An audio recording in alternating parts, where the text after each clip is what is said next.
యోగుల్ని తాంత్రికుల్ని కలిశాను. ఎన్నో పురాణాలు చదివాను. పండితుల్ని సిద్ధుల్ని కలిశాను. ఎవ్వరూ ఈ సమస్యకి పరిష్కారం చెప్పలేకపోయారు. యోగుల్ని తాంత్రికుల్ని కలిశాను. ఎన్నో పురాణాలు చదివాను. పండితుల్ని సిద్ధుల్ని కలిశాను. ఎవ్వరూ ఈ సమస్యకి పరిష్కారం చెప్పలేకపోయారు.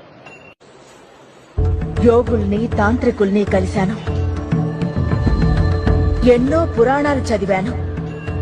పండితుల్ని సిద్ధుల్ని కలిశాను. ఎవ్వరూ ఈ సమస్యకి పరిష్కారం చెప్పలేకపోయారు. యోగుల్ని తాంత్రికుల్ని కలిశాను. ఎన్నో పురాణాలు చదివాను. పండితుల్ని సిద్ధుల్ని కలిశాను. ఎవ్వరూ ఈ సమస్యకి పరిష్కారం చెప్పలేకపోయారు. యోగుల్ని